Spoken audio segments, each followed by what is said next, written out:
Well, my name is Patrick Allen, and I am an interviewer for the Veterans History Project for the Library of Congress. And in Southwest Ohio, it's conducted through the Cincinnati Hamilton County Library, and the project in Cincinnati is run by Brian Powers. And today is March the 15th. 2022, and we're doing an interview of Walter Boryca, and we're conducting this interview at the Grimes Municipal Airport Air Museum in Urbana, Ohio. Our cameraman is Jim O'Donnell, a friend of mine, and first of all, Walter, thank you for doing this interview with us. Oh, you're welcome. It's a pleasure. All right, give us your full name. Walter Francis Boryca.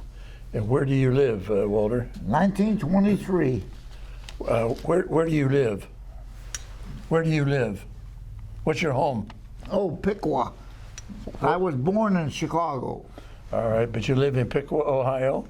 Since 1950. All right. You were born in Chicago, Illinois, December 23rd? That's right, 1923. And how long did you live in Chicago? Until I moved to Ohio, 1950.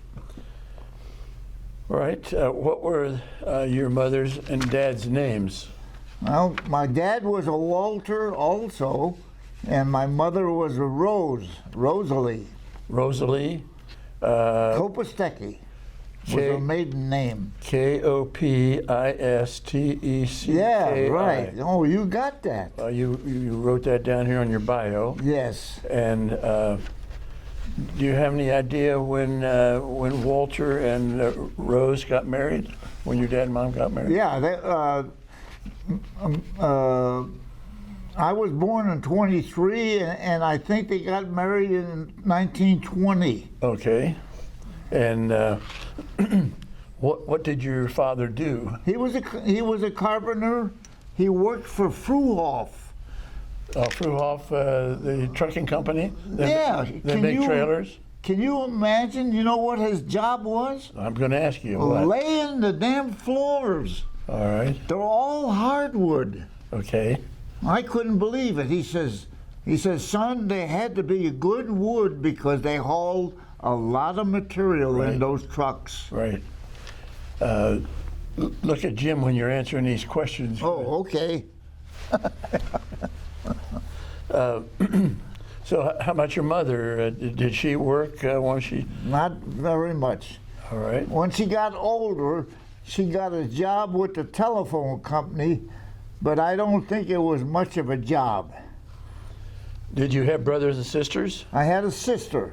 What was your sister's name? Her sister was Irene. And she was 2 years younger than me. And born in 1925. And what did Irene do as far as nothing, supporting herself? She married a fella from where the hell was Irene from? West Virginia. West Virginia. And my brother-in-law used to say, West by God, Virginia.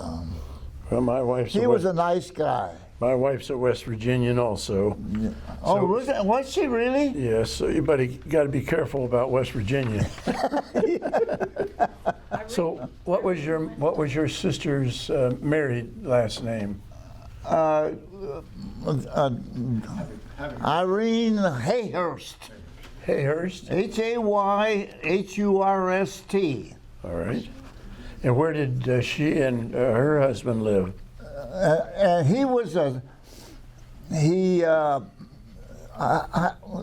you know anybody?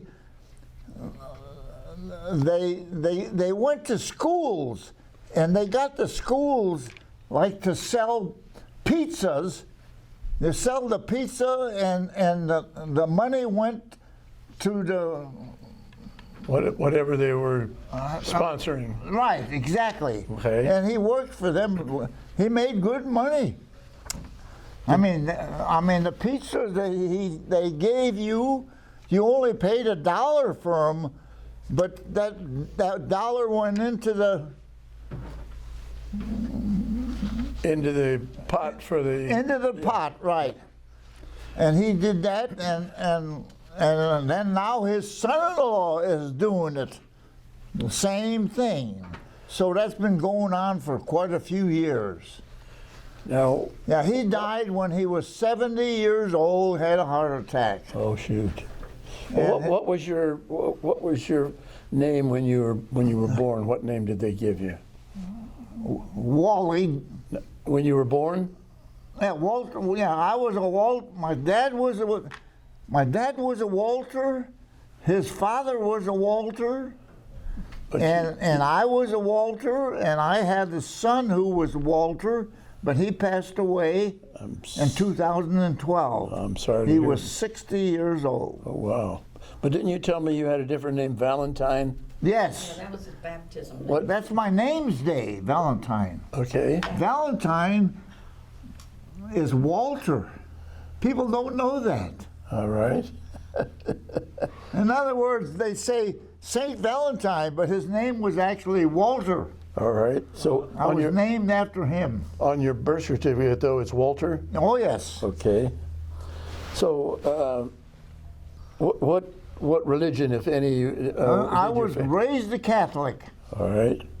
And when you went to school, where were you? Were you in Chicago when you went to school? I went to Catholic. Was 8th grade, and I graduated there, and I went to a Catholic 2-year high school. Where'd you go to grade school? Do you remember the name of the grade school? That was the grade school in Piqua, not Piqua, Chicago. in Chicago. It was Was it Blessed Sacrament? Blessed Sacrament. Okay. Yeah, it was a Catholic school. All right. So you went there for 8 years. Yes.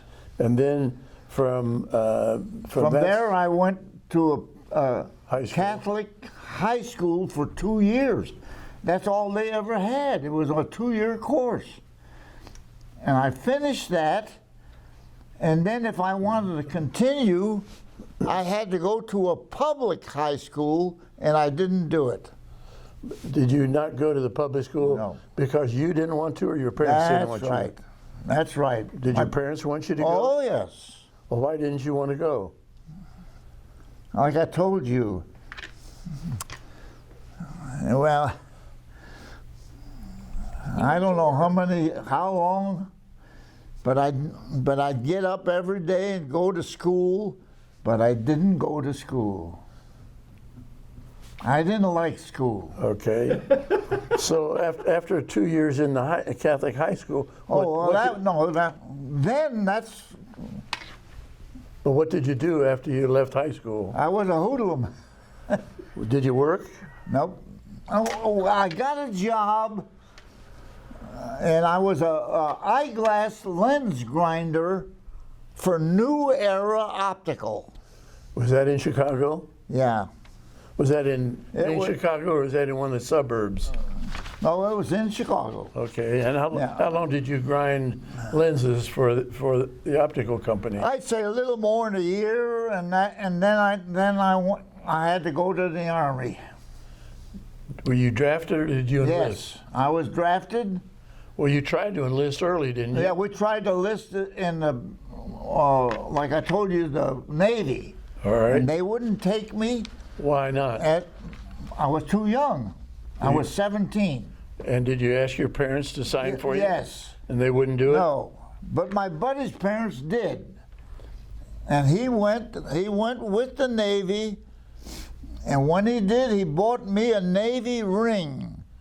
But I don't know where that is. Did your buddy make it through military service? No. What happened to him?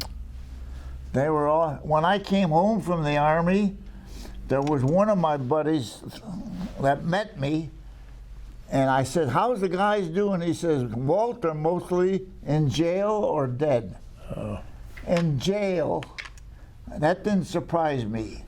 They got into black market, like he said. Oh, really? Yeah, never got into the damn service. I don't understand how they got away with that. Well, your buddy that got his parents signed for him to get in the Navy, did he survive I the war? saw him one time, and he came to my father's funeral on a motorcycle.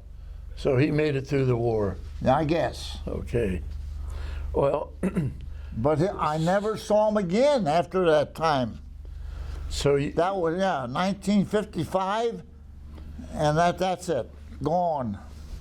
so I've got. I don't know any. All my friends are gone.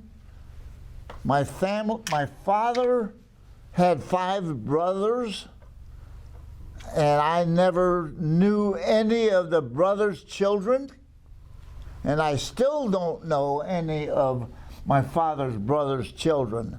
They did not get along because of the women they married. Okay. All right. Honest. All right. I remember that. So I've got you getting drafted in December, or in February of 1943. No, 42. It says, Yeah, you're right. I had to show up in February the 4th, I think, of 1943. correct. And where did you have to show up? Where were you living? Chicago? Yeah. And when you showed up, I think it might have been Camp Grant, but I don't remember. so did you go through basic training? They sent me to Texas, Okay. and my daughter. I used to call it Camp Howze, but it was named after a general name, but it sounded like Carol. Who was that guy's Howze? Camp Howze, yeah, he went to Camp Howze, Texas. But it was a general, right? Yeah. Not But I thought it was the name of the camp, All right. but it was Camp Howze. All right. And that's when the first Special Service Force came to Texas to talk to us about joining their group. So were you, Everybody in my company volunteered to join, the but special. they only took me and one other guy. So this And was you know why? this was down at Camp House, Yes. and so when you were doing basic training, That's when I was doing basic the training. special forces came to talk to you. Right. Now, how many other fellas volunteered to join? I don't know exactly, because what they did, they took us to a part of Camp Howze that didn't have any soldiers laying there, not living there. And they put us in the middle of it, all by ourselves, and we were there for a couple of weeks. Didn't get no money or no pay. And then they come and took us, and I wound up. So they accept. I wound up running around an airport with the leader of the First Special Service Force. So out of the group that volunteered, they only accepted you and one other guy? Yeah, but there was other guys when they put us in that section of the camp.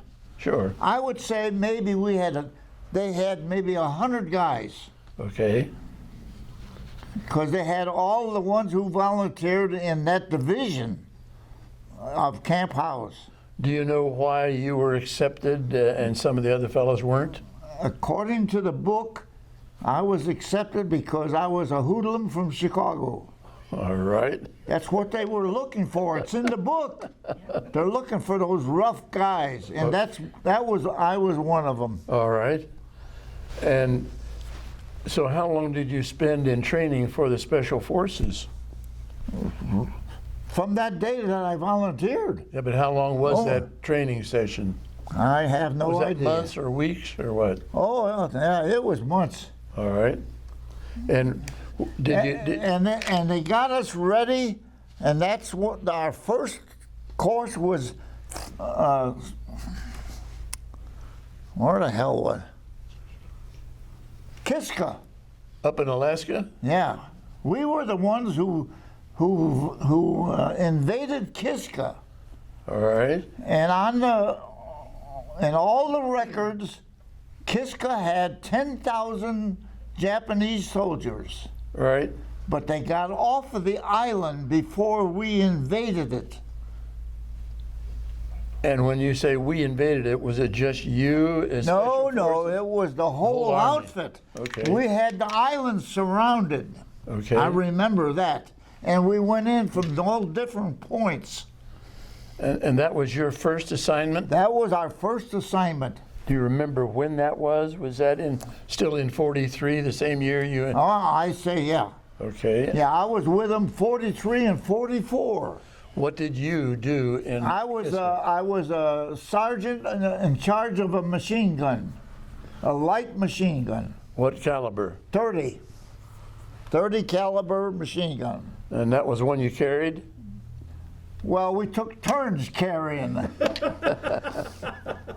You know, but when it's you- funny when because you- people would say, "Did you kill any Germans?" I says, "I assumed that I did." Those are Japanese. Up in I mean Kiska. Japanese because, well, the Germans too, because we were the.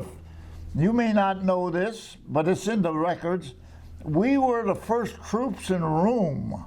All right. We were the guys who actually went into Rome first.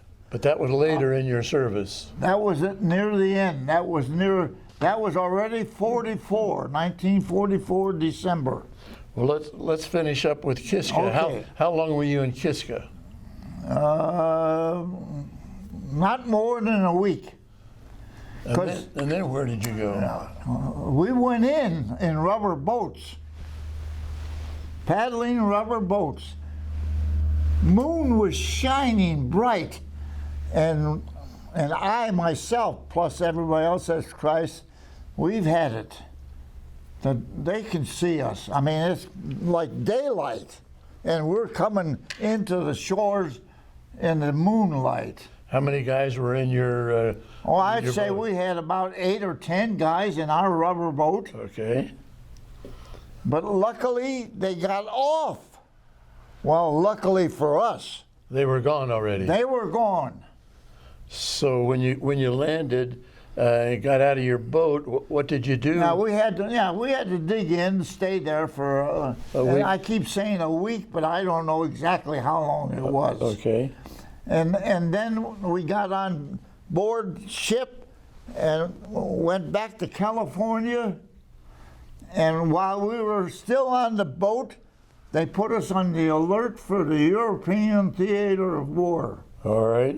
before we even got to California. What? Then we got on the boat, we got off at Oran, Africa. And Okay. from Oran, Africa, and I don't know how long, maybe a week, maybe not, they took us to Naples. Okay. And that's how we got into Italy. All right. Before. Uncle Wally, kind of let Pat ask you the questions and walk you through it a little bit, okay? But- Don't get too far ahead of him. Before we get to Italy, Okay. how did you get up to Kiska? Did you go by? Where did you? Rubber boats. We But, took- but where'd you get Oh. the rubber boats from? Oh no! A ship? I think that they took us to the island of Adak. All right. That's where we sat before we invaded Kiska. Okay. Good. I think it was Adak. Now, how did you get to Adak? Did you go from Hawaii or did you come from California? Or? California, on Liberty ships. They put us on the Liberty ships in California, and that was like bad sailing, man. Well, where did you stay on the ship? Were you down In front, in front? and were you in? hammocks.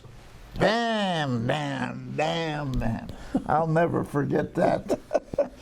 How long did it take you to get up there from California? Oh, I have no idea. A week or more? I would say damn near a week.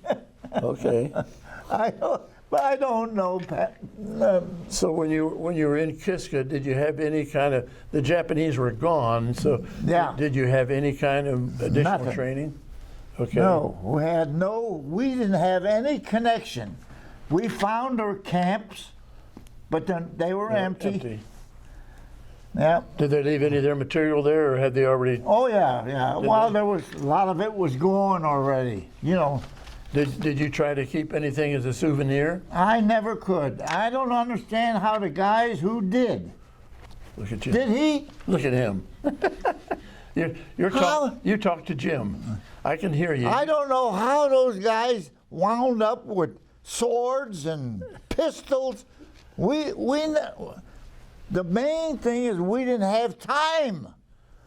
We'd run into a bunch of Germans on one of our jobs. We'd shoot, fire, kill a bunch of them. I assume we killed them. And then we'd take off and go to what we were supposed to do. Go to your next objective. Yeah, like in Rome. We went to Rome and here intersection, and I'll never forget it, because I was carrying the tripod of a light machine gun. It was my turn, but I wasn't carrying the gun. The gun's heavier, you know. Okay. So we're on one side of the street, on the sidewalk. The other squad is on the other, across the street at the other side, and we're walking forward, and it's dark, right? It's night. We get to an intersection.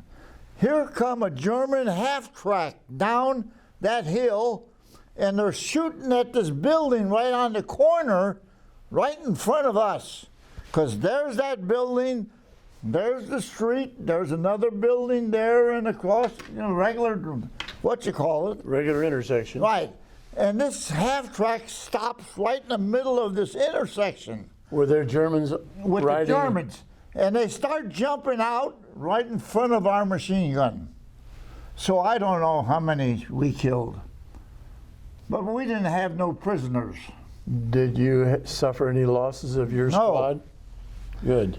The only thing that could have happened is the guy in the front seat, whoever it was, opened the door and came out running right at me. I'm laying on my belly behind the machine gun. And the reason I got that is because I was carrying the tripod.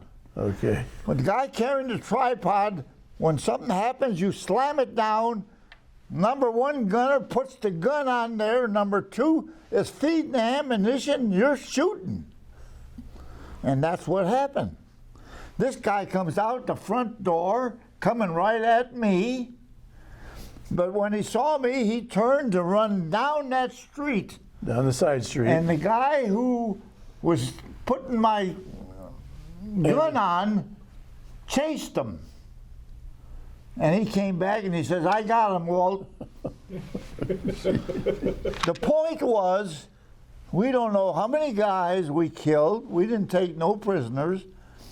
And after a little bit, our lieutenant said, okay, let's go. And we had to get up and continue toward our point was we had to take one of the river bridges over the Tiber River. Okay. That was what we had to do. We took that bridge and we sat on it. But no Germans ever came to try to cross it. How many men were in your group that were defending that bridge? That's why I said to Carol, she was saying, how many men was in your outfit? I said, well, honey, there was 6 companies and 3 regiments. Now, how many men is in a company? I was in the 6th Company, 3rd Regiment. And what division were you in? We weren't. We was a special force. We was known as the 1st Special Service Force. Well, President and Churchill are the ones who made it up. well, what was your special training as a? Everything.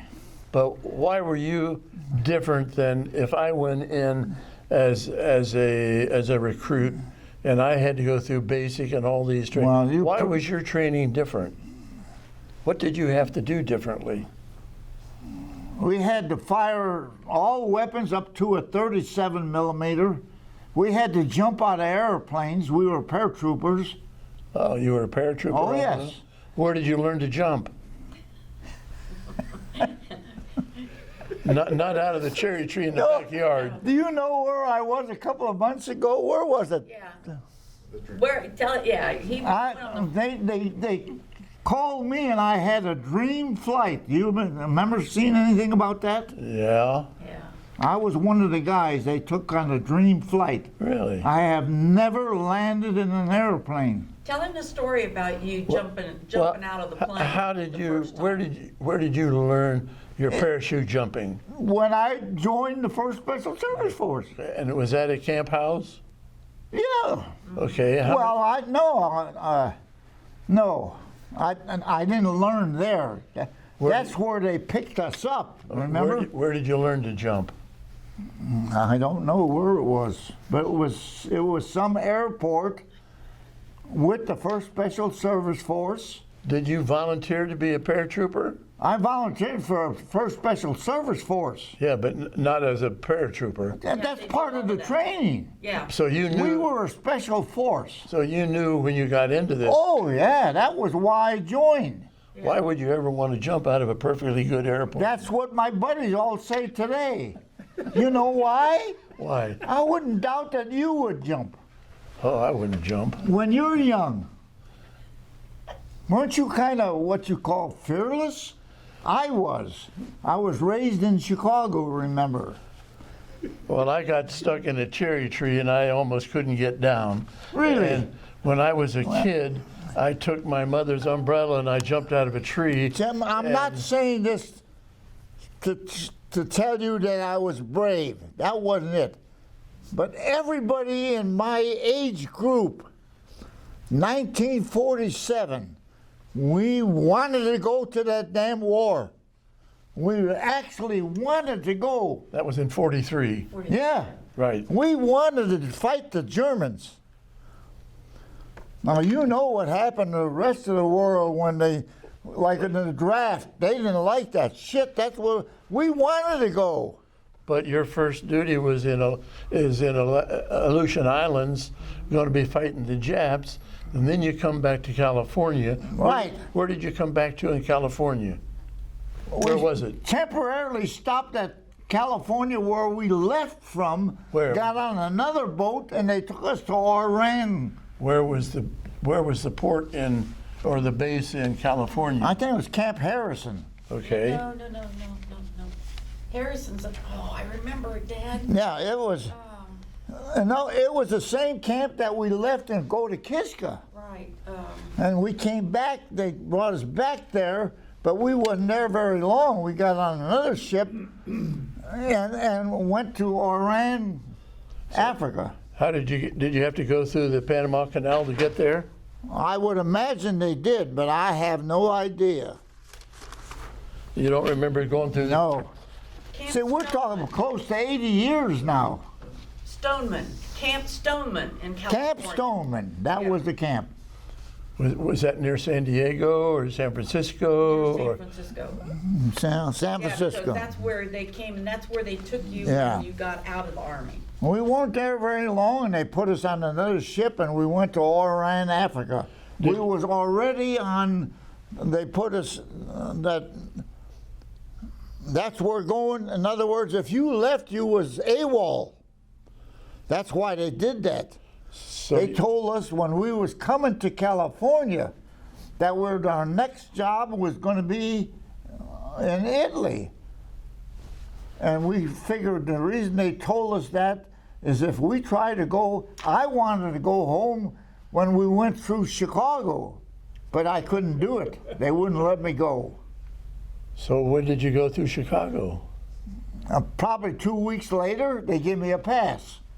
So you landed... 5 days home, but it was only actually a little over 2 because of traveling. So you come back to California, then they give you a pass to come home. You go back to California. No, because we stopped back at where we were when we left to go to Kiska. Right. But I'm trying to get this picture of when you got your pass to come home. Yeah. Well, it was.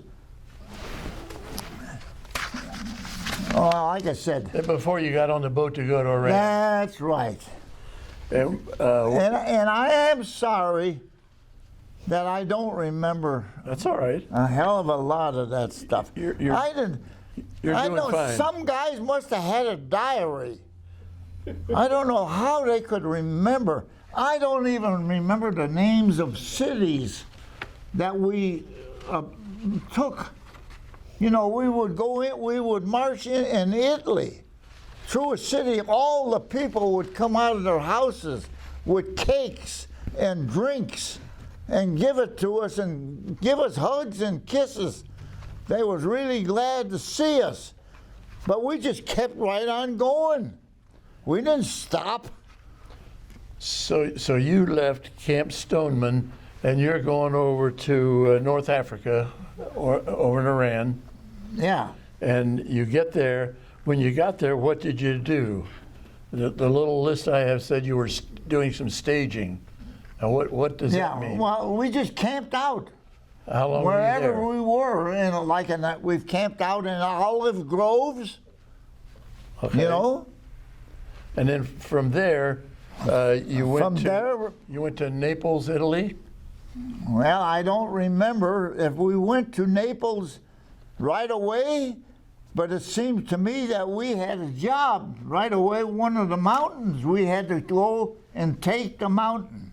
That was Mount La Defensa. Oh, I don't know. My daughter asked me. That's what it says on your little list. Oh, yeah. But when you got to Italy, you guys were fighting your way up the That's right.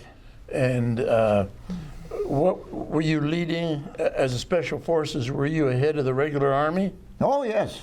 Yeah, that was why they made the special force. Right.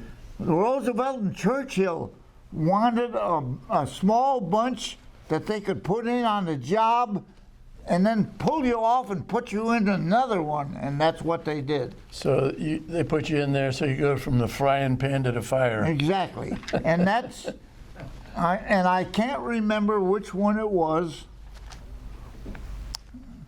We took the mountain. Right. Now, I don't know how long it took us to take the mountain. But you take the mountain, then you sit there and you wait for counterattacks. You know how we were dressed?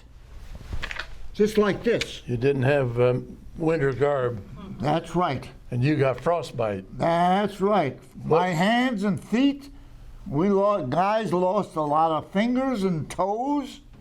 I was in the hospital, I think, 14 days. I don't know for sure how many days.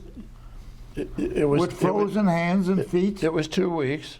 2 weeks? Yep. You hear that, Carol? Yep. Now, after you got out of the hospital, what was your next assignment? There wasn't any. They took us right to, what the hell was it? Anzio? Anzio, that's right. And we were there for 5 or 6 months. And Anzio was a real tough battle. That's right. We had to take patrols out every day. But between you and me and Jim, some of it was fun. Because now the reason it was fun, Jim, is because we were good. We cleared every house that we went through every day. No way the Germans are going to move in on us. And it got so that it was like a circus. We'd go out the next day, and there'd be that trash can would be a cat. Everybody's fast drawing, shooting at that cat. It was like a party. Did you run across any Germans? No, the only time we hit the Germans is we black-faced. Have you heard about that? Well, not. You don't know about our outfit? No, I don't. We were called the Black Devils. Ah. We captured Who some gave you that Germans. name, Wally? We captured some Germans, Wally? and in their diary, Wally, who gave you the name of the Black Devils? Who gave you that name, Black Devils? that's what I was telling you. That's what I'm telling you. Oh, he's telling you the story. They captured some German officers, and it was in their diary that the Black Devils are all around us, and that was us. We had black face and hands. We were out at night, and we set up.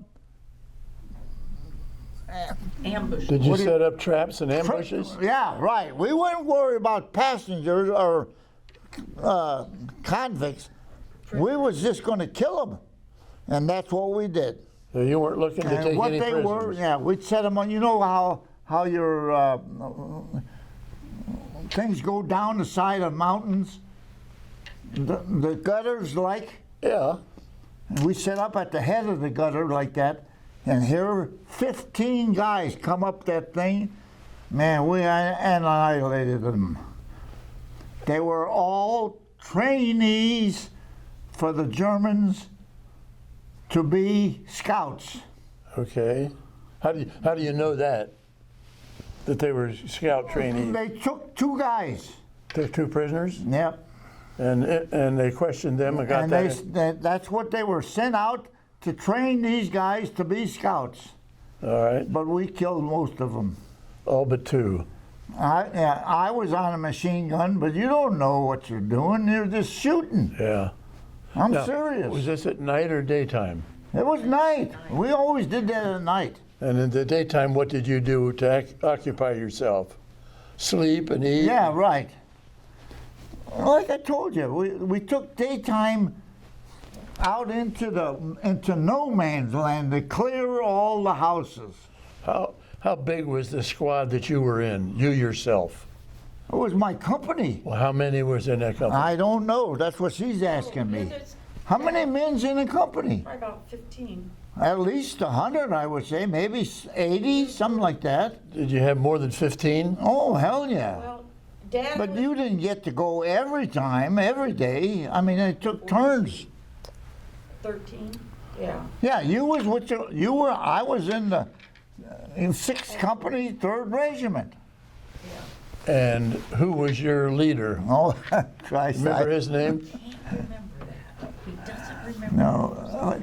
So, Now seriously, so do you think that you would remember all that? no.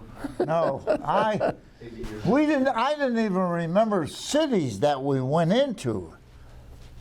And the book says that they were 40% under strength, and the force effectively held 13 kilometers of front for 99 continuous days. Yeah, So you were down 40% yeah. of your guys. And it was at Anzio that they got the nickname of the Black Devils. Yeah, So but we were. you're holding this perimeter around Anzio for a long time. Yeah, 4 or 5 months. Yeah.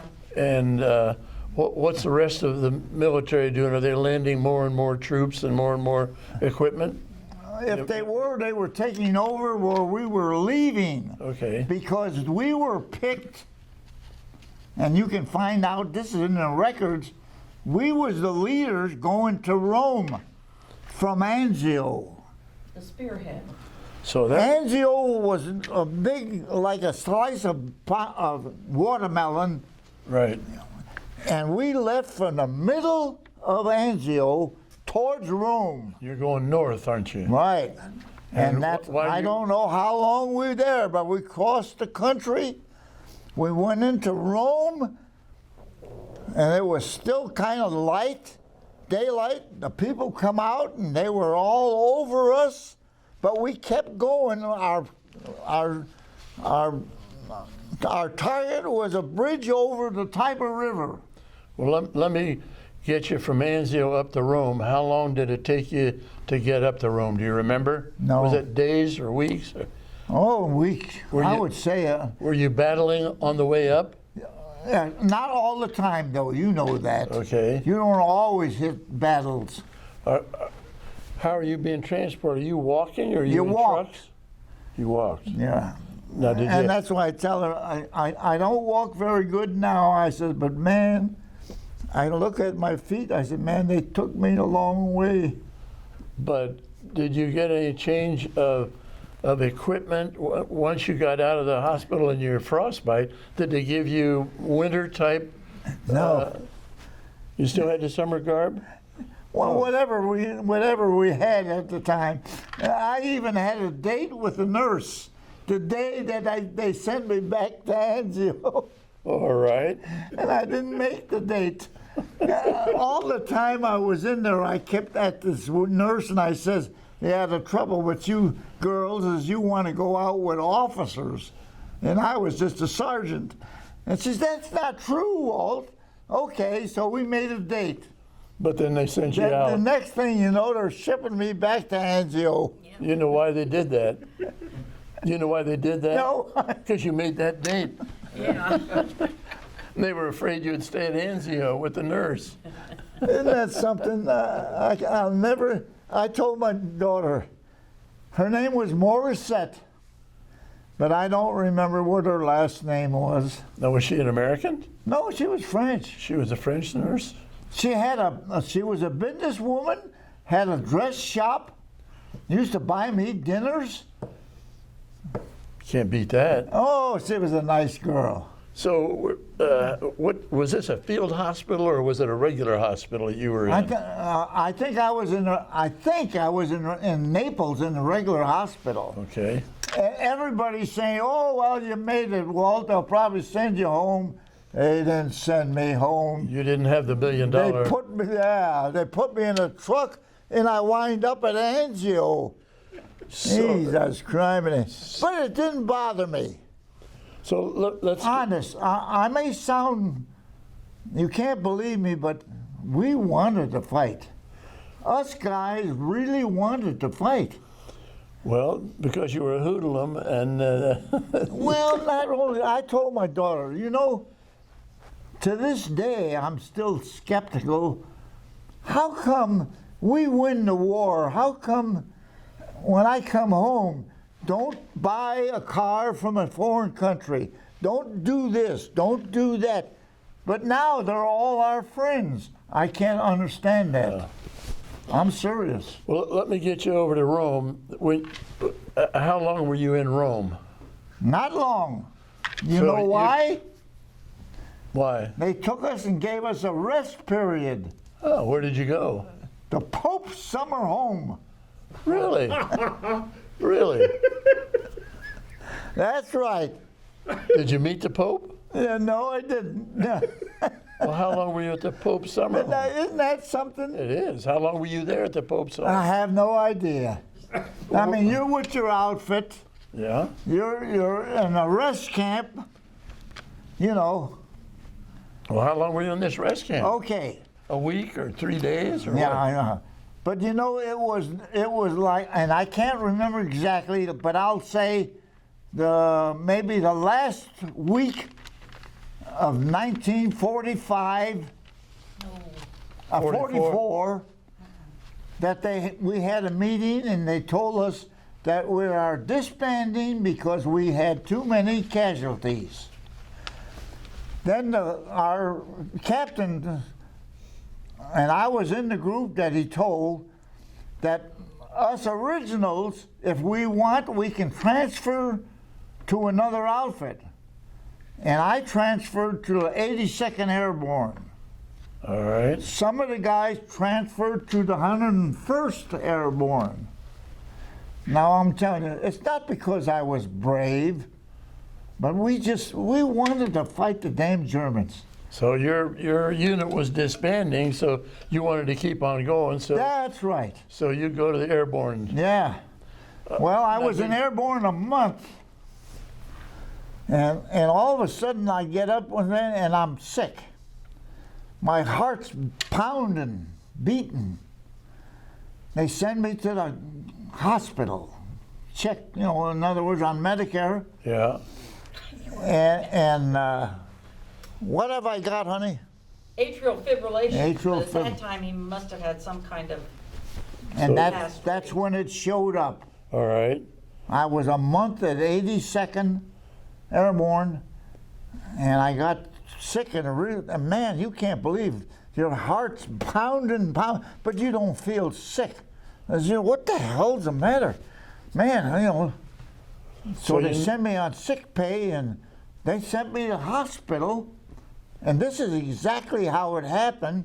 And one day, here come 2 or 3 doctors, and they said, Walt, didn't you work for New Era Optical before the war? And I says, yes, I did. They put me to an optical company in the Army. So you weren't able to use a 30 caliber machine gun, you using some grinder to make glasses? And I was in that optical company till they sent me home to get discharged. Well, you spent some time in southern France, Yeah. Yeah, Nice, so did the you, Riviera. yeah, but did you, was that an assignment where you had? No, that was where we were. I didn't tell you. We were in the invasion of southern France. Yeah, We were. you were, okay. Yeah, our outfit was in that first group. We went in 6 hours before H hour. And what? Our job was to knock out the coast defense guns. And where did you land? Where did you land? Nice. Nice? So it wasn't a picnic, you were there to Yeah. knock out guns. But it wound up being a picnic. Well, how did you land? Did you land on, Rubber boats? again? I don't know. We were trained to jump out of airplanes, but we never did, only in training. You weren't trained to row rubber boats. I guess. And you were trained cross-country snow skiing. And I tell you, thank the Lord, because every time that moon was shining, we figured we had it. But where did you and your rubber boat buddies, where did you land in France? Was it in Nice proper? Was it outside Nice? It's outside of Nice, yeah. And when you landed, did you find any German guns? No. Had they left? No. We were looking for the coast defense guns, Had they left? I guess, because we never run into them. And the ones that did said they were fakes. Oh, really? Now that should be, I think that's in where they wrote about it. All right. That when they landed, those big coast defense guns were fakes. So when our guys flew over and take pictures, they weren't real coast defense guns. From the air, they looked real, but when you got on the ground, right, then exactly. so Now I'm just repeating that it had to be in the paper, in the Stars and Stripes. so you land there in southern France. You think you're going to be fighting Germans, but you're not. Right. So what do you do then? Well, we kind of had a ball. We would get passes to go into Nice. That's how I met the girls, right? Well, Now I know you're looking skeptical, I am. but you know what happens? I'm going to ask you what happened. One of the days, the word come true that they were going to make a push. Who was The gonna Army was going to make a push. Our Army's going to push. Right. Our outfit was going to be the spearhead. Me and my crew were the front scouts. We were missing in action for 2 days. Where were you? We was in the You were in action, right. but officially. There was a, I can't tell you, but you can find out. There's a road that led down into Mentone, which is on the Riviera. We went up to that road, and I don't know how far from Mentone into a gully that goes under the road. Okay. Our lieutenant stayed under the road. That was his CP. And I took my machine gun up that gully and set it up to cover the road. the road coming into. In other words, Jim is the Mentone. The Germans are coming from here, and I'm right there trying to cover the road. Now, when you say CP, is that command post? Yes, command Okay. post.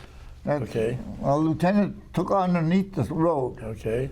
Now, was So we anybody, that night we had a gunfight all night. well, how many guys were with you up the gully there with your machine? My crew, How many? I don't know, maybe 4 or 5, something like that. Okay. And what other armament did They you were have? they were spread all over, up and down that on the road. They were on the road. But did they have machine guns or rifles? Rifles. Okay, you're the There, only there one. there might have been another machine gun because there were always like 2. You know what I Okay. mean? Okay. So then the word comes, honest. We're moving out. Come on down. So I pick up the gun. We go down to the command post, and the lieutenant says, "Well, we're leaving." So we go down into the bottom of that ravine, right? And we start going toward that Mentone, that town. Okay. And all of a sudden, we turn and we're going back up to the road. The lieutenant says, our job was to cut that road, and that's what we're going to do. Meaning you're supposed to destroy the road or Cut it. In other words, we set up on it, and we're going to stop any German okay. that come through there. Okay. So that's what we did. But where we come up was a cemetery. You know where they bury people? They had big stone wall all around it and all that. And the captain said to me, or lieutenant, says, take your gun and go up to the top of the hill up there. And that's what we did. So now, Now I'm telling you, honest truth. We got up there and I had to go. okay. And there was like a clearing. And I'm in the back of that clearing and I'm taking a shit, And I see one of my men, he's over there and he's moving like this with his rifle. I said, what the hell's the matter? He says, somebody's coming up the hill from the back side, not our side. Now, we went up this way. He's talking about the people coming up the other way. So real quick, I get my pants up and I go over to him, and we're looking, and he says, he's wearing a helmet. I said, it ain't our guys. We were wearing wool caps. Okay. So with a helmet, it had to be a German. So, yeah, right. So I said to him, go on down and tell the lieutenant that they're coming up the backside of this hill. Here he come back after a bit. He said, the lieutenant says, bring the gun down. So we go down. Now, we haven't hit no Germans, right? We got down there and we tell the lieutenant they're coming up the other side. He said, well, let's get out of here. We went all the way back to our camp. Well, they was big deal. You guys been missing for 2 days. That was the last fight that we was in. Really? Really. Now, when you say you have your machine gun, Yeah. you're firing the gun, and you've got somebody feeding you ammunition. Yeah. And who else is helping on the gun? Anybody? Oh, yeah, the guy's carrying ammunition. Well, once you get it set down Yeah. and you're ready to fire, you got somebody feeding you ammo. Oh, yeah. Now, is there anybody else helping you in that firefight? Yourself? Oh, yeah, we always had some extra guys that follow us, yeah. Yeah, there's always a bunch of, I would say, anywhere from 10 to 15 men. Do you have any recollection of how many rounds of ammunition your ammunition bucket carried? I would never even think of counting that. It's just, it's something you don't. Well, how many of those would you take with you on an Oh, assignment? everybody was carrying at least 2 boxes, I guess. Okay. Now, did you have any sidearms that you had? Oh, well, we all carried 45s. All right. And did you carry yours all through your military Oh, service? yes. Did you ever have to use that? Well, I used it on cats and stuff like that. No, I never shot cats. anybody with Poor it. cats. Still And doesn't like cats. you didn't shoot any nurses. No, I didn't shoot any nurses. Well, when you're down in Nice and you got some French. Yeah, that was the funny part. Because we would get a pass to go to Nice. It must have been an open city, you know what I'm saying? So did you? Rome was supposed to be an open city. No fighting. But those Germans did fight with us. That was in that half track. Did you go to any of the bars and taverns in, No. in Nice? Nope. Did you meet any French gals in Nice? Oh yeah, but not in the bars. We met them on the beach. On the beach? Yeah, I got pictures of me. What they call it?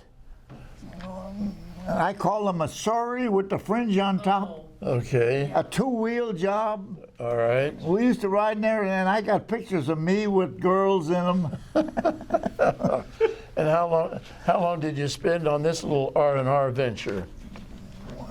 Till they met us and told us that they were going to disband us.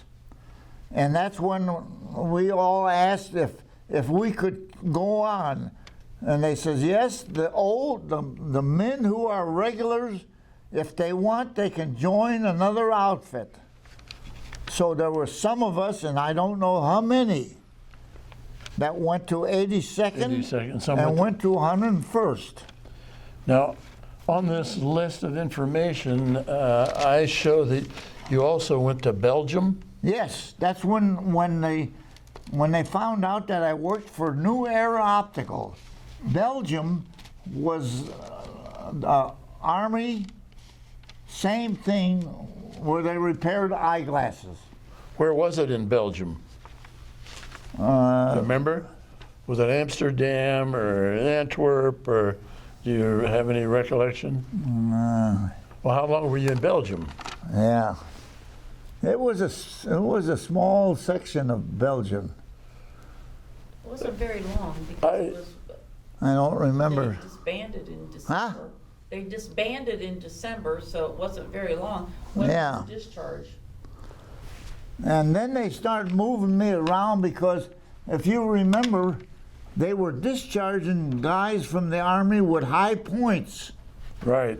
And my points were high because of the time spent in the Army, because of the time spent with the 1st Special Service Force, with the invasions that I was in. Good. You got points for that.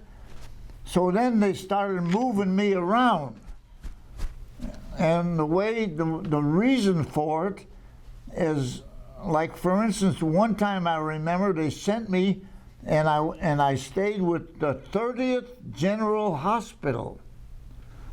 My job was to pick up German prisoners every day and bring them to the hospital and distribute them, and they were the help in the hospital. Oh, the Germans were Yes. helping take care of the prisoners. wounded? Yeah. And then at night I would go and collect them, take them back to the stockade. Well, did you speak any German? No, well, you learn a few words, you know what I mean? How about them? Did they speak any English? Some of them. Were those German prisoners happy to be out of combat, or I think so. I think they really had a good time. how did they get fed in the compounds? I don't know, because I wasn't in it. I would take them from the compound, To the and hospital? then I would take them back. And they had other bunch of guys that took care of them. Well, how many prisoners would you be taking at one time? probably 10, 11, 12, something like In a that. truck? Yeah. Did you have anybody with you? Oh, yeah, we had a couple of guys with me, yeah. All right. There was never any trouble. Never had I it? think they liked it. Okay, I think they really liked it. They was out of the war. right. That's what I've heard from other Right. veterans. That's right. And, Yeah, that was, you know, you don't like that. well, how about yourself? I didn't like it. You're up there and we're transporting prisoners. To me, they're my enemy. Did you still want to be fighting? Yes. For instance, Anzio. I don't know if you know this or not, but all those civilians were considered fascist. They were moved out with the only thing that they could carry. They had to leave everything else. We ate beef every day. Oh, really? Yeah, we'd shoot the cows and eat them. Then the word come by, we can't do that no more. But we still did, and then we would say, well, yeah, they got into the minefield. Honest. But the beef tasted. I'm not lying. The beef tasted better than cat. Yeah. Well, like I told you, I still count them as enemies of mine. Yeah, yeah. You know, So, and something else, I don't know if you've heard this before, but when we were fighting some of our jobs, the front troops were Italian. The Germans put them in front and forced them to fire at us. And a lot of them gave up early. They gave up. well, You know, they didn't want to fight us. I've heard from an Italian friend of mine that the way the Italians fought is they raised their hands and said, I surrender, when do we eat? Yeah, that's right. That's exactly. A lot of people don't believe that. Yeah. Well, you got out on points. Yeah. And where were you when you were notified that you were going to be discharged on points? Oh, that's what I said. I was all over. They just kept moving me all the time. But where were you when they told you, we're done with you? You're going home. Were you in Belgium? Yeah. Was that the hospital, your transport of No, prisoner? no. I was where I was working. Grinding glasses? Yeah. So, It was a kind of surprise, but everybody kept saying that all the time. Oh, well, one of these days, Walt, you're going to go home. I said, yeah, when? so where did you leave from to come back to the States? I have no idea. Amsterdam or someplace else? I have no idea. How did you get home? By boat or plane? I was on boat. It was on, I thought it was like a replica of the big St. Mary's or whatever.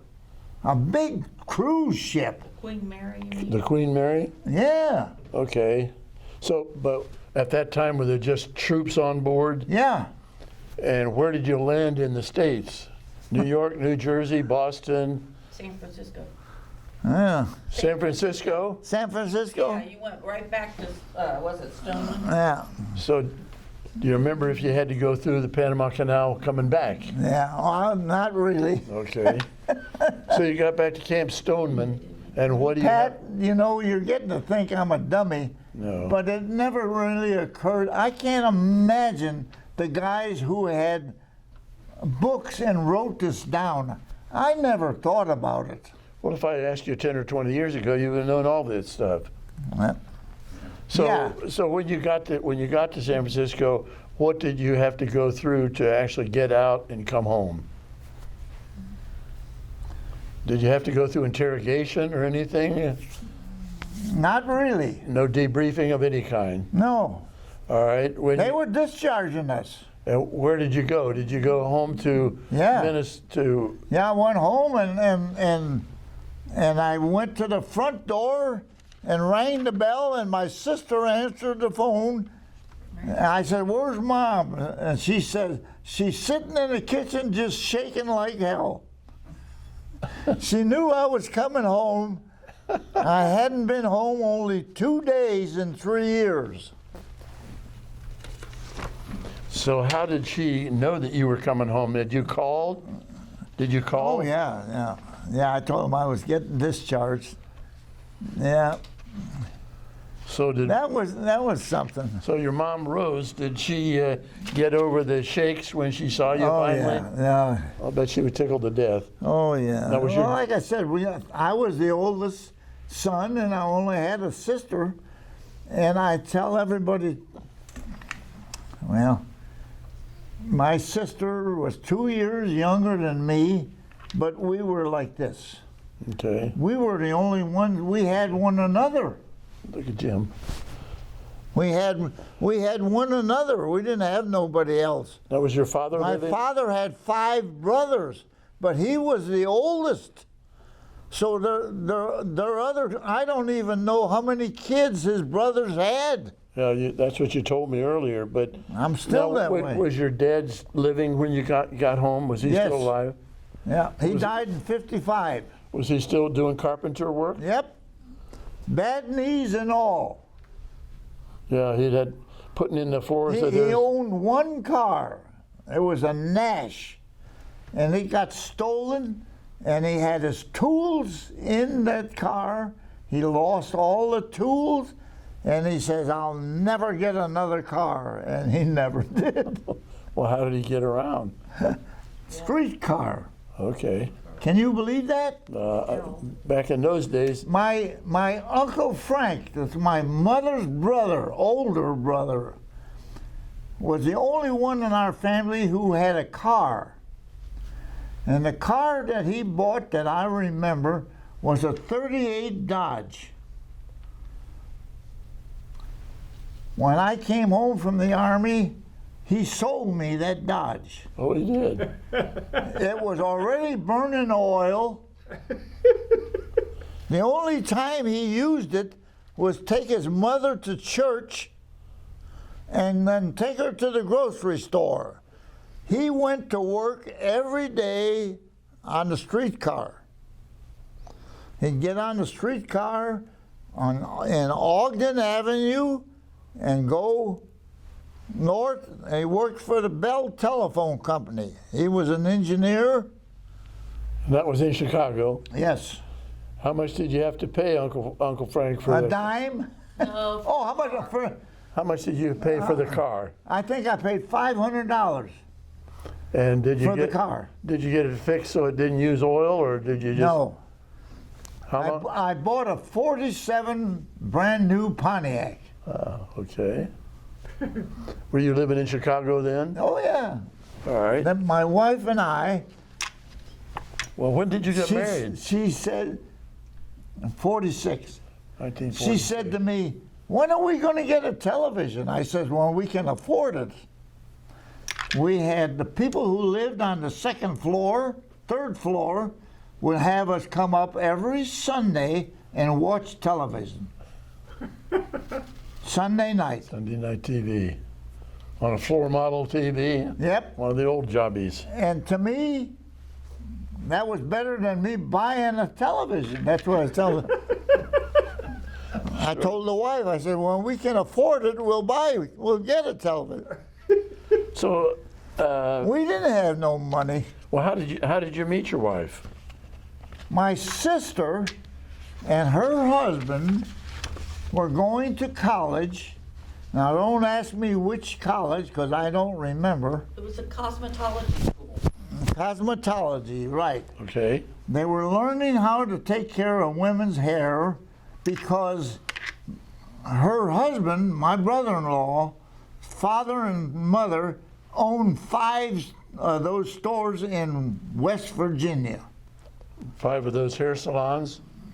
Okay. And they were going to go, they get out of school and they were going to go and run one of them. Okay. And that's what they did. That's what they did. How But- did you meet Mom? But except Norma, Pardon? your wife Norma, she didn't go. No. How did you meet her? How did you meet Norma? Well, that's what I'm telling you. She went to the same college my sister did. Okay. My sister brought her home on a Saturday and Sunday instead of her trying to go to Ohio Okay. for a weekend. So she come and lived with us for those 2 days. And I said, I'm not going home. Christ, she was on a date. She was on a date. She was a, I said, hell, she's got a date. I don't have to go home and meet her. But I did. You know what day it was? no. It was Halloween, 1946. And you go down there and she's already got a date? Yep. Well, what happened with the date? We all went to a bar. All right. But then tell him what happened. Then tell him what happened. Oh, then tell. Okay, And then, you Paul, know, Paul, we got in the bar and we got a booth.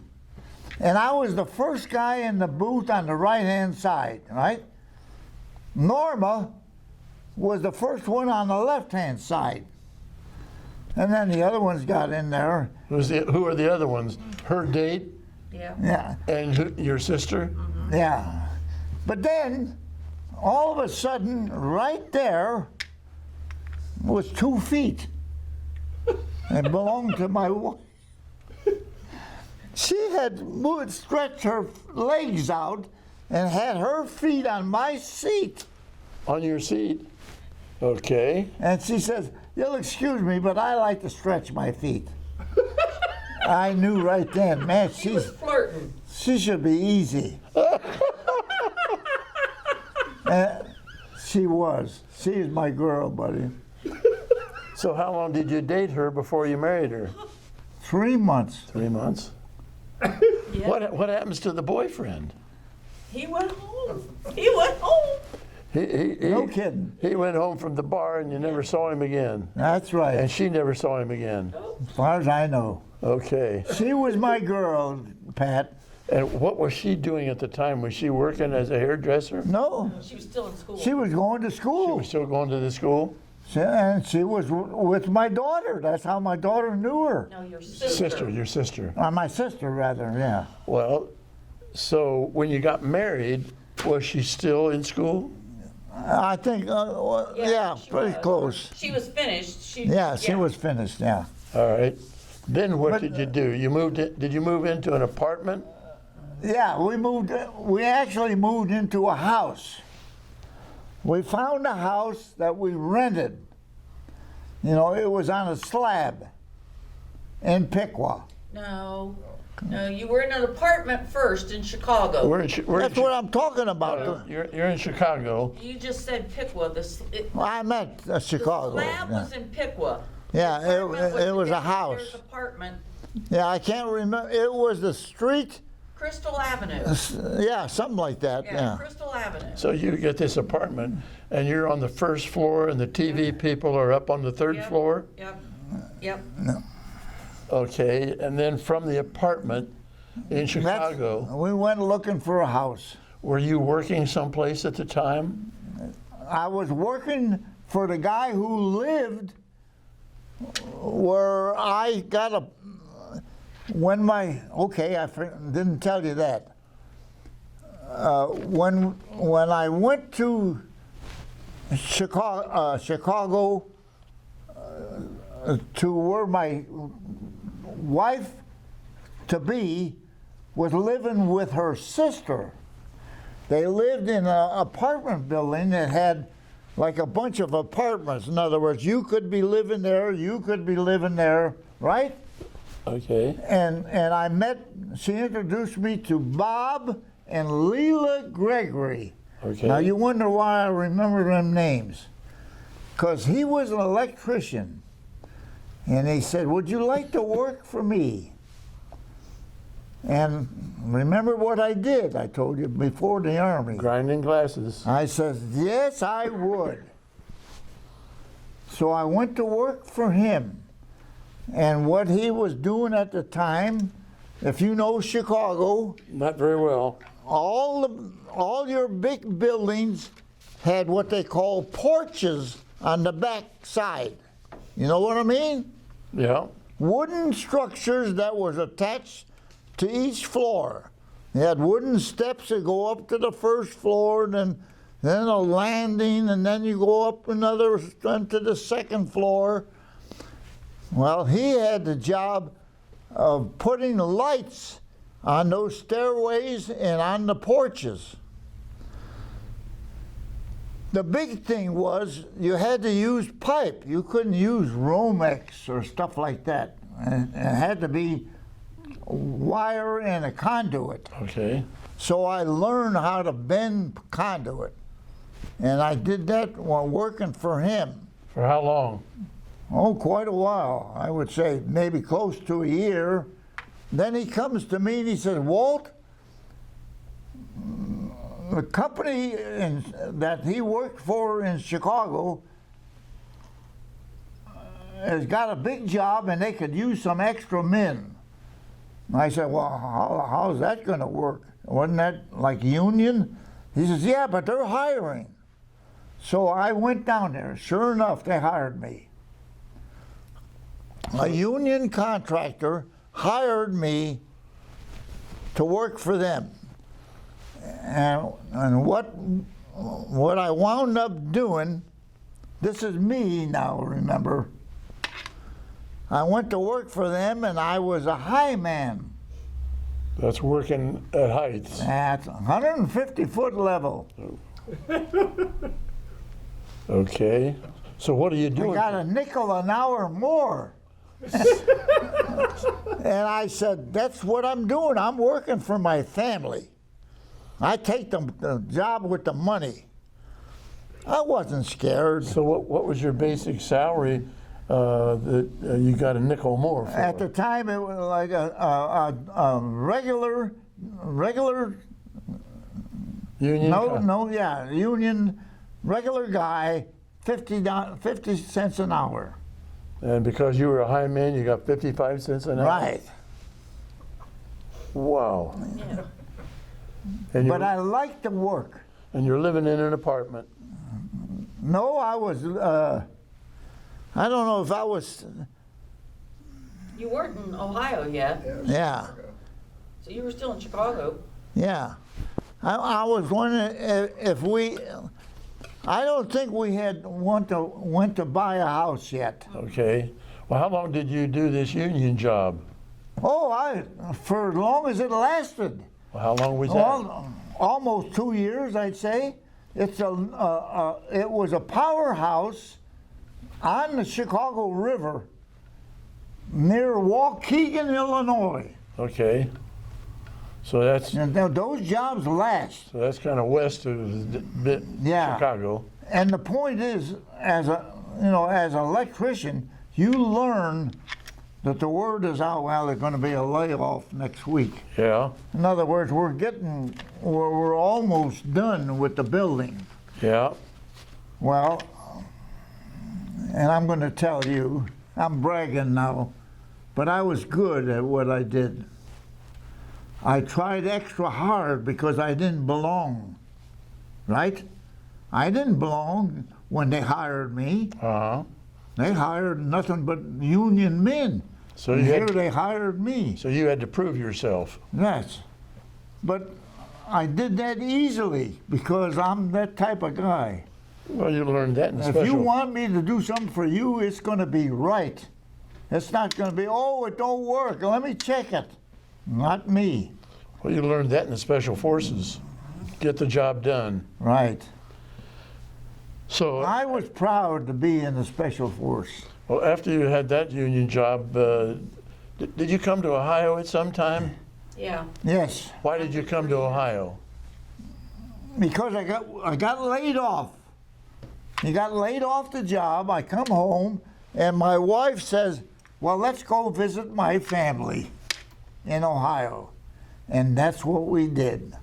And We went, and I'm telling you the truth, we went to Ohio, stayed with her mother, who had a little business furniture store, okay. used furniture. And where was that? What town was In that? Piqua. Piqua, okay. Do you, So- do you remember the name of her store? I don't think it had a name. Did it? Grandma Dickerson didn't have a name to her store. Well, she had part of the store, and then she had the other half was the spaghetti house. Yeah. And then she just made it all the store, and it was just, what, Dickerson's used furniture? Yeah. Dickerson's Used Furniture? Yeah, Yeah, Dickerson. antiques. Yeah, that She was had all the sorts of maiden name. So you stayed with her family for a while, and then what did you do? Did you get a job here? Well, that's what I was telling you. A Saturday come, and I said, I'm going to go to Dayton and see how the work is on the Union of Dayton. And I went in there. The guy wanted to put me to work that day. I said, oh, now, I don't even live here. I just stopped in to see if there was any work. Oh, we need them help. We need the help. Went back to her mother where we stayed, and I told her, I said, we got to go home. We got to move here because I got a job in Dayton. Honest. Her brother, to this day, is still there, Pleasant View Nurseries in Troy. Have you heard of it? They sell evergreens and all that. Well, your daughter's closed shaking her. now. That was Dickerson's nursery. Dickerson. Yeah. He had a semi. He brought it to Chicago, and he loaded us up in that semi and brought us to Piqua. So you didn't have any moving costs. That's right. Can you believe that? Yeah. See how lucky you are sometimes. Family is always good help. Well, And So did you see, work- my daughter knows I've been lucky. so did you work for them for a long time? I worked for the union, Yeah. Doing Remember. what? Doing what? electrical work. For various contractors, whatever the job was? Well, no, I worked for the contractors that I worked for. Were some of them were small, and you'd go and work for them because they call the union. They need some men, so you work maybe 2, 3, 4 months, then you get laid off. But you went back to work pretty soon So- because you signed the book. What union? I was Were you in the electrical workers union or yes, electrical worker, the IBEW. International Brotherhood of Electrical Workers? Yeah. Local 82. And that local was down in Dayton. Yes. And Local 82. so- It's one of the better known locals in the electrical union. So you go through the union hall, you get a job, and then you get laid off. You go back to the union hall, they got somebody else. That's right. And you did all that until you retired? That's right. How old were you when you retired? I retired in 1986. 1986. So you would have been about 63. That's right. And And I started working in 1946. well, how about your wife? My wife didn't Norma. work. She took care of children. Well, My children, our children. and I'm getting ready to ask you, what are your children's names and what are their ages? Okay. That's number 1 right there. And that's Carol. Yeah, she's in her 70s, right? 74. And what's her last name? Jenkins, Okay. no good. Oh. And Okay. she knows it. Okay. And that's And that's Patrick. Patrick. He was my 3rd child. And My first child was Walter Joseph. He died when he was 60. And what did he die from? Heart attack. He was mowing the grass. So does Susie. 2012 is when I broke my first hip, my right hip. He come and spend the week with me.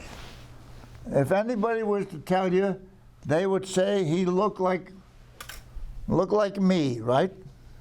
Sort of. Yeah. We all look like you. You could almost say he was a twin of mine. All right. Everybody could say, "Man, Wally looks like you." I said, "Yeah, I know." So he's out mowing grass. Is that when he had his heart attack? Yeah. And his wife, Susie, she just came to see me yesterday. They live in Texas with all my grandkids and that. Where in Texas do they live, do you know? Dallas Fort Worth area. Yeah, Dallas, Fort Worth? Fort Worth area. All right. And the reason they lived in Texas is because he got a job for good money. He was an engineer. He went to college. And if he took that job in Texas, they would pay him a big sum of money, and he did. Where did he go to college for his engineering? University of Dayton? No, Cincinnati. yeah, Cincinnati. University of Cincinnati? Yeah, him and my other boys, they went to The Ohio State University. Now you're pointing at Patrick. Yeah. And you got another son, Michael. Michael. He's a what the hell is Mike? Architect. The architect. Architect. You're getting tired. He's pretty sharp. Where's he live? He lives in outside of Columbus, not in Columbus. Grove City? Yes, Grove City. Grove City, yeah. Yeah. All right. Now he's another one of them sharpies. He didn't say that of me. Are you one of them sharpies? I doubt it. You do. I'm looking at I'm looking at my notes here to see if there's anything that I should be asking you about. Yes. Wally was sharp. Let me know about some of your merit awards, medals and whatnot. Yeah, I was. Want his Yeah. pictures? Well, like I said, Pat, I wasn't what you call. I won't say that I was fearless, but I didn't. Okay. Your daughter has given us this, Yeah. and I'm going to hold it like this, and you can see it. Yeah. What is this patch? That was when I took my parachute training. All That right. was just one that you picked it up, put And it what, on there. what is that? And that's a rifleman. You got extra money on your monthly pay for having that. Were you a marksman? Yeah. Tell him the story about how they trained you with that. The rifle with the sword on the end. How did you get trained with a rifle and a bayonet? Do you remember? Remember that training? Yeah. You said that the guy was showing everybody and nobody else would go stabbing at Bayonet the training? guy? Yeah. Did you ever take it? No. Tell me. Well, if you're in the Army and they give you that rifle with the bayonet on it, and they'll stand over there where Dan is and say, okay, now come at me like you're going to kill me. What would you do? Go the other way. They stand there like this. I said, hell, you know he ain't going to let you kill him. Go on, charge him. They find it hard to do, but I didn't. Did you ever hurt one of them? Nope. What- Hell, they knew how to get away. So they just. Twice, hell yeah. They were trained in that. Well, how many sessions of training did you have to go through to Well, get your? every day you went to training for maybe a couple of weeks. That was it, you know. What are these? Those are 6 months that Active duty? Right, that you were a member.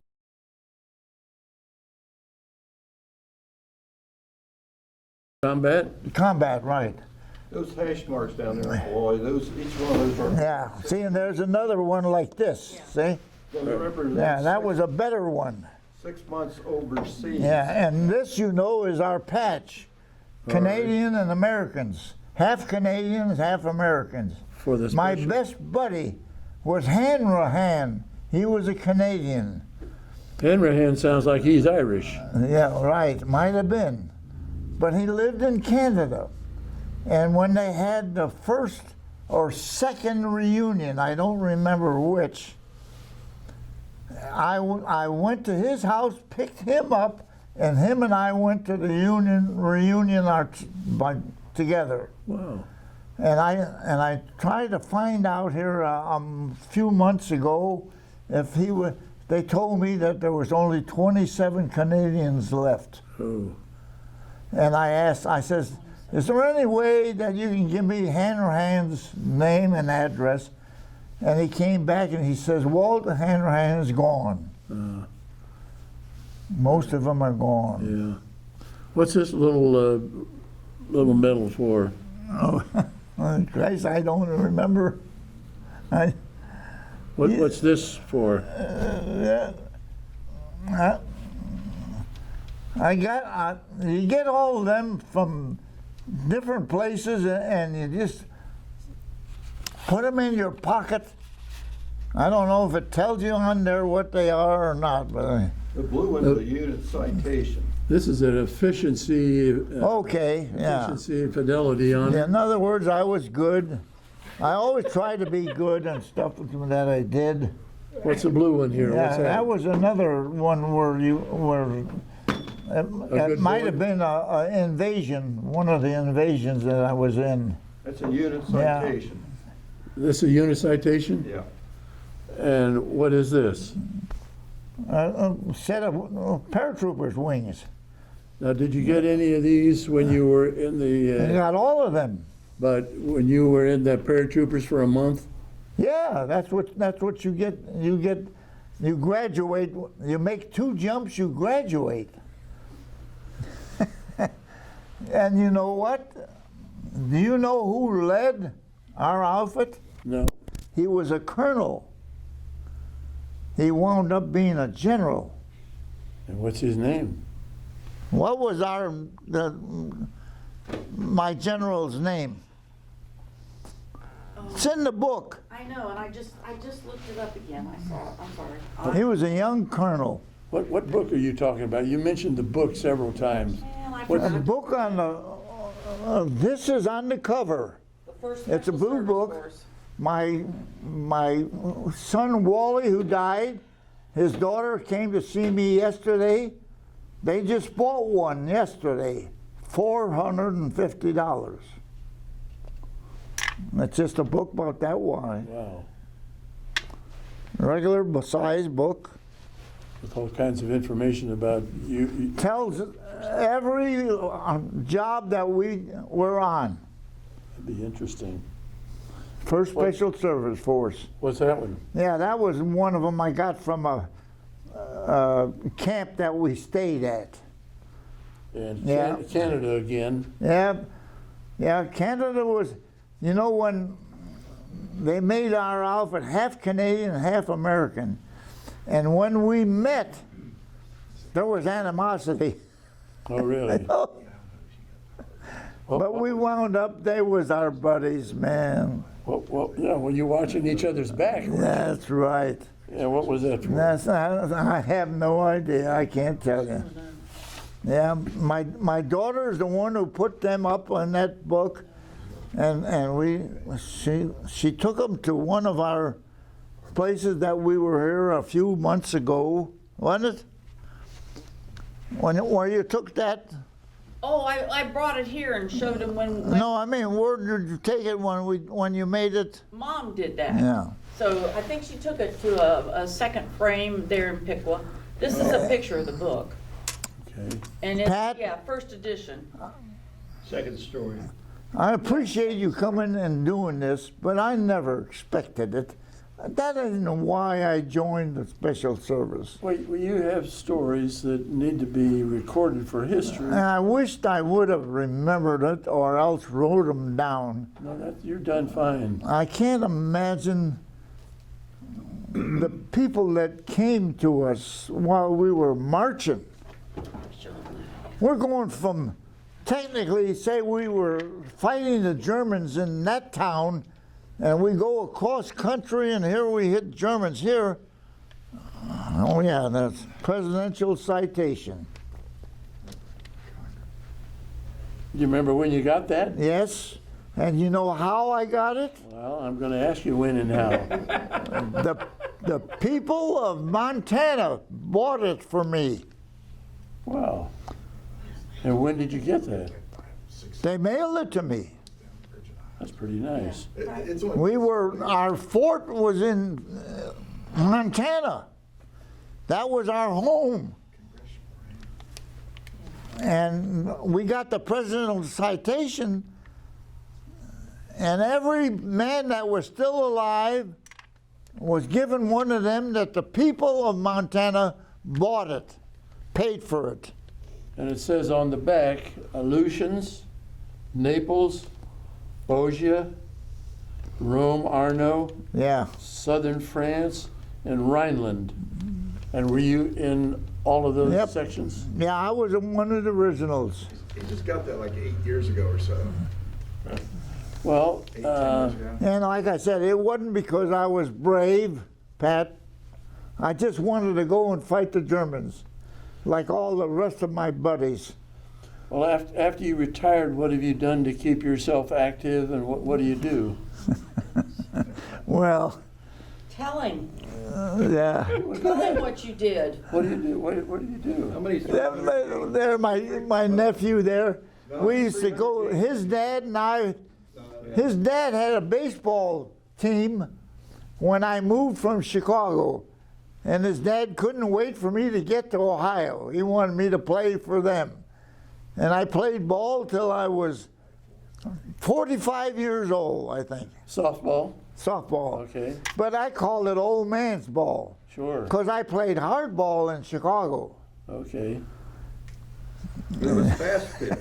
It wasn't slow. And his dad and I were great hunters. We both shot Winchester 40, Winchester 12 gauge? right, full choke. We- And everybody says, full choke? What the hell are you doing with that? I said, well, we always aim for their head. Oh, bullshit. You also went out to Montana and Wyoming. Yeah, and went deer big hunting, game hunting, antelope. and we had a good life. Good. He was And we hunted all at home all the time. Bowling. Yeah. Before And you quit I bowling, play a lot of sports. Pat? Now they're telling me you did some bowling. Yes. Were you a good bowler? Yes, I was. he had an average of about, what, 188 when he quit bowling in 2012. He Yeah. was in his 80s. Yeah, I went down from 200. Yeah. Numerous 700 series. Yeah. And 289. I used to, yeah. Did he Yeah. bowl 300 games? Well, Never had one. Thought he did. Well, Let me ask Jim if he has any questions. Jim, is our interview? When you were back in the service in Italy, what were your meals like? Meals? What did you eat? In Italy, what did you eat when you were there? I ate everything. I've always been a good eater. But did you eat Italian food, or you eat American food, or what? I like Italian food. I like American. Yeah. His best buddy was I Italian. really, really. And you know, I'm Italian. Every chance they got, they came out to meet us. They give us hugs and kisses and wine and food. What kind of wine? Well, that Italian wine. Was it red wine, white wine, or Yeah. both? No, it was red wine. Wine? It was. They told us they like cheese. They buried their cheese so the Germans wouldn't get it. Huh. So when we come, they unburied it. Really. Was it good? And I like Limburger. How many people don't like Limburger? You know. A lot. Correct. Yeah. Anything else, Jim? And you can't believe that, Jim. Dan. Your commanding officer was Robert Frederick. And he Frederick, yeah. eventually became a two-star. Yeah, he was a young, you know, he, Do you have any questions or anything you want to bring up? No, just a couple of things there. I wanted to. Colonel Frederick, Plaque. Colonel Frederick He formed a unit, didn't he? made his first jump in his street clothes. Each one of those represents 6 months Yeah. overseas, not in the military, just overseas. Yeah, That's the combat infantryman's badge. Even today, a soldier is trained as an infantryman, Yeah. gets that blue background with a Kentucky rifle on it, but you don't get the silver laurel wreath unless you've been in combat. And a famous World War II combat correspondent, Ernie Pyle, called that the benevolent brotherhood of them what has been shot at. So probably among infantrymen, that's the most prestigious one you can get right there. yeah. Did you get The those? only, as I said, well, like I said, every chance I get, people ask me, I tell them I feel lucky. Things that happened during my whole life, I've been lucky. Well, just getting back from World War II, you were fortunate. That's right. Just getting back. To make it through the war, I told my daughter today. I woke up, you know, we had to dig a lot of foxholes in my time. And you get in the foxholes, and the Germans shell you. They use the 88s. And you know, or we knew that they had every place that we stayed, they had that on their maps. And they would send every day a shell, 88 shell. They would go boom at his right foot. The next one, boom, right in the middle of his feet. The third one is his left foot. And then they would move either up or this way and do the same thing again. And we had a guy in our name, in our Unit? His name was Pasika, his last name. Okay. Does that sound familiar? Like Boryca. What's my name? Boryca? Yeah. Pasika? Yeah.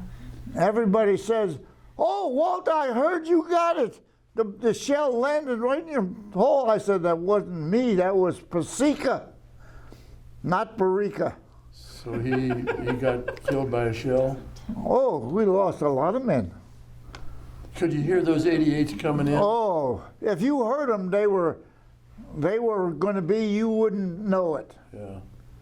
In other words, you don't hear the one that gets you. That's what they said. Mm-hmm.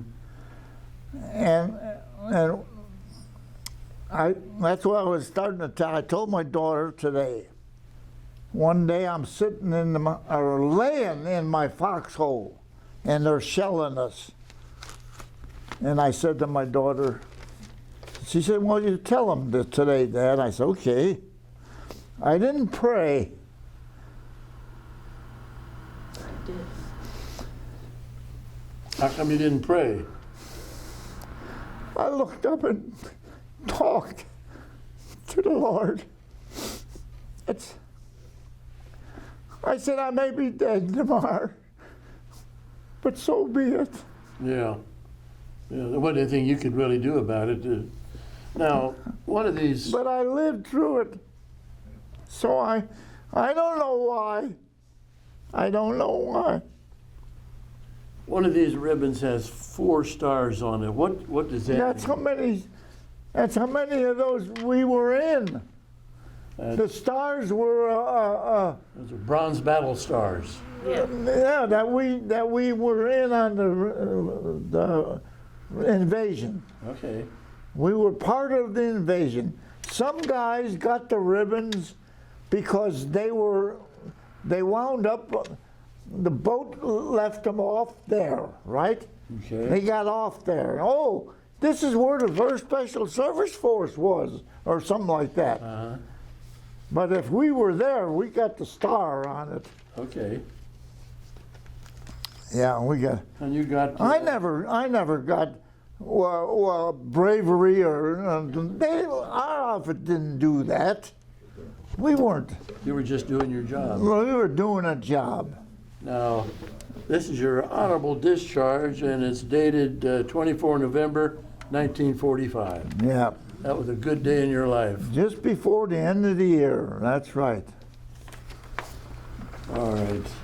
Pat, did you have anything you wanted to bring up that we haven't covered? No, The only thing, like I said, is we didn't like the Germans. We were ready to go fight them. And you don't want to buy any German-made products to this day? I try not to. Carol, do you have anything you want to add or ask? I wanted to just say that it was an 1,200-member unit and included 900 Americans and an equal number of Canadians. And by the time the war ended, the brigade had captured more than 30,000 prisoners, won 5 U.S. campaign stars and 8 Canadian battle honors, and played in the role of the 1944 liberation of Rome from the German forces. So that his medal was awarded in 2015. The bronze down there. Yeah. My son Pat there is the one who would say something, and when he said it, it would tick my memory of something that had happened. So I would say something, and he said, "How come you don't tell us all that?" I said, "I don't think about that yet." Yeah. But he remembers that I said something about that. Well, it just evolves over time. Same thing happens. Yeah. to me. Right. Hell, I never thought about that I would be one of the less than 50 guys that lived. Yeah. I can't imagine that. Well, I'm glad you did, and I want to thank you for this interview and for your Well, service. everybody says that, but yeah. You did a great interview. You got a good memory for as old as you are. Jeez. Don't tell everybody that. For meany's sake. Well, you're only 80. How many times have you been 80? Yeah, Seriously. yeah, I don't say. Yeah. My buddy, he's 89, Okay. right? He comes over and visits me every day at 5 o'clock. He says, "No, Walter, I really admire you." I said, "Now what the hell?" He says, "Your mind, you still got your mind." Yep. And I say, "Well, I'm tickled. I don't know why." So I asked my nurse over here. She says, "Well, you know, Dad, the Alzheimer people, their parts of their brain die." Yeah. I said, "What the hell makes them die?" Who knows? Too much Well, Italian wine. How long you been doing this? So I asked you. About 5 years. I think that's great that you do that. I'm getting a lot of You've stories met a referred. lot of guys, haven't you? Wonderful guys. Wonderful. I just, Like we were wondering, are you doing it with other outfits? Well, sure. I did. I went to a breakfast 2 weeks ago, Friday, with some other veterans, and they were celebrating a airman who was 105 and still had. A Oh, good really? Wow. Still had a good mind. Wow. Yeah, well, people say that to me. Oh, you're going to be 100. I says, I'm not looking forward to that. That don't mean shit to me. 100 years old. What the hell? Well, I'm looking forward to it. Yeah. For you. Okay. Thank you very much.